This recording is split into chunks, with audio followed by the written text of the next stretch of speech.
নমস্কার বন্ধুরা, রিমির বাঙালি রান্নাঘরে আপনাদের সবাইকে স্বাগত। আজ আমি তৈরি করব শীতের সবজি মূলো, শিম ও লাউ দিয়ে মটর ডাল। সম্পূর্ণ নিরামিষ একটা রেসিপি, আর এটা গরম ভাতের সাথে খেতে দুর্দান্ত লাগে। একটা লাইক দিয়ে পুরো রেসিপিটা দেখার অনুরোধ রইল। তো চলুন রেসিপি শুরু করি। এখানে আমি একটা বাটিতে নিয়ে নিচ্ছি 1 কাপ মটর ডাল। এবার ডালটাকে 4-5 বার জল পাল্টে পাল্টে খুব ভালো করে ধুয়ে নেব। ডাল বানানোর জন্য আর যা যা নিয়েছি, 2টো মিডিয়াম সাইজের মূলোর খোসা ছাড়িয়ে এরকম করে কেটে নিয়েছি। 8-9টা শিম, শিমের দুপাশ ছাড়িয়ে অর্ধেক অর্ধেক করে কেটে নিয়েছি। আর নিয়েছি একটা মিডিয়াম সাইজের লাউ, লাউয়ের 4 ভাগের 1 ভাগ কেটে খোসা ছাড়িয়ে এরকম বড় টুকরো করে কেটে নিয়েছি।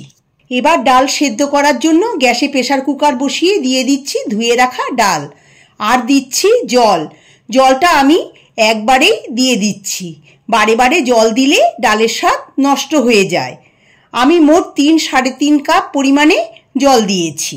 দিয়ে দিচ্ছি 2টো কাঁচা লঙ্কা চেরা, আর দিচ্ছি স্বাদ অনুসারে লবণ। লবণ দিয়ে ভালো করে মিশিয়ে এবার প্রেসার কুকারের ঢাকনা বন্ধ করে হাই ফ্লেমে 2টো সিটি দিয়ে নেব। 2টো সিটি দেওয়া হলে গ্যাস বন্ধ করে প্রেসার কুকারের ঢাকনা বন্ধ অবস্থাতেই ঠান্ডা হওয়া পর্যন্ত অপেক্ষা করব। প্রেসার কুকার ঠান্ডা হয়ে গেছে, এবার আমি খুলে নিচ্ছি। দেখুন বন্ধুরা, ডাল সেদ্ধ হয়ে গেছে, গলে যায়নি। ডাল একটু শক্ত আছে, এরকম করে সেদ্ধ করতে হবে। এবার এই সেদ্ধ করা ডালের মধ্যে দিয়ে দিচ্ছি কেটে রাখা সব সবজি, মূলো, শিম আর লাউ। সবজি দিয়ে ডালের সঙ্গে খুব ভালো করে মিশিয়ে এবার প্রেসার কুকারের ঢাকনা বন্ধ করে আবারও হাই ফ্লেমে একটা সিটি দিয়ে নেব। একটা সিটি দেওয়া হলে গ্যাস বন্ধ করে প্রেসার কুকার কিছুটা ঠান্ডা করে নেব। প্রেসার কুকার কিছুটা ঠান্ডা হয়ে গেছে, ঢাকনা খুলে নাড়িয়ে চাড়িয়ে ডাল আর সবজি ভালো করে মিশিয়ে দেব, আর চেক করে দেখে নেব যে ডাল আর সবজি সেদ্ধ হয়েছে কিনা। দেখুন ডাল সেদ্ধ হয়ে গেছে, কিন্তু গলে যায়নি, আর সবজিও সুন্দরভাবে সেদ্ধ হয়ে গেছে, গলে যায়নি। এরকম করেই ডাল আর সবজি সেদ্ধ করতে হবে।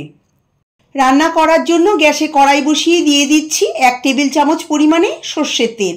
তেলটা ভালো করে গরম হলে ফোড়নে দিয়ে দিচ্ছি 1/2 চা চামচেরও একটু বেশি 5 ফোড়ন, আর দিচ্ছি 3টে শুকনো লঙ্কা। শুকনো লঙ্কাকে আমি একটু ফাটিয়ে দিয়েছি যাতে ভাজার সময় ছিটে গায়ে না আসে। এবার লো ফ্লেমে 30 সেকেন্ড ভেজে নেব।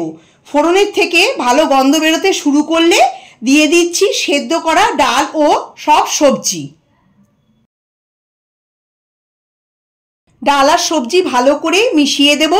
যারা যারা আমার চ্যানেলে নতুন এসেছেন তারা প্লিজ আমার চ্যানেলটাকে সাবস্ক্রাইব করে আমার পাশে থাকবেন। রেসিপিটা ভালো লাগলে অবশ্যই লাইক করবেন, শেয়ার করবেন সকলের সাথে, আর প্লিজ আমার চ্যানেলটাকে সাবস্ক্রাইব করবেন পাশে থাকা বেল আইকনটি ক্লিক করে। এই সময় আপনারা লবণ চেক করে নেবেন, লাগলে দিয়ে দেবেন। আমার সামান্য লবণ লাগবে, দিয়ে দিচ্ছি। 3টে চেরা কাঁচা লঙ্কা। এই রান্নাতে আমি হলুদের ব্যবহার করছি না। সবজি দিয়ে এই মটর ডাল আমি হলুদ ছাড়াই একটু সাদা সাদা করি। আপনারা চাইলে সামান্য হলুদ ব্যবহার করতে পারেন, তবে খুব বেশি হলুদ ব্যবহার করবেন না।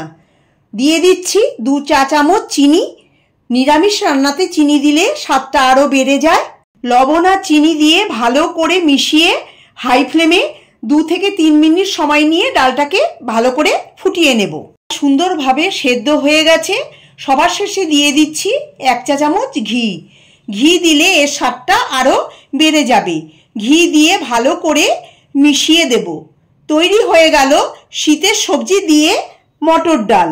তাহলে বন্ধুরা, আপনারা দেখলেন যে কত সহজ পদ্ধতিতে তৈরি করে দেখালাম আজকের রেসিপি। আপনারা রেসিপিটা অবশ্যই বাড়িতে ট্রাই করবেন, আর কেমন হয়েছে কমেন্ট করে আমাকে জানাবেন। রেসিপিটা ভালো লাগলে অবশ্যই লাইক করবেন, শেয়ার করবেন সকলের সাথে, আর প্লিজ আমার চ্যানেলটাকে সাবস্ক্রাইব করবেন পাশে থাকা বেল আইকনটি ক্লিক করে। তাহলে আমি যখনই রেসিপি আপলোড করব নোটিফিকেশন পৌঁছে যাবে আপনাদের কাছে। এটা আপনারা গরম গরম ভাত আর রুটির সঙ্গে সার্ভ করুন।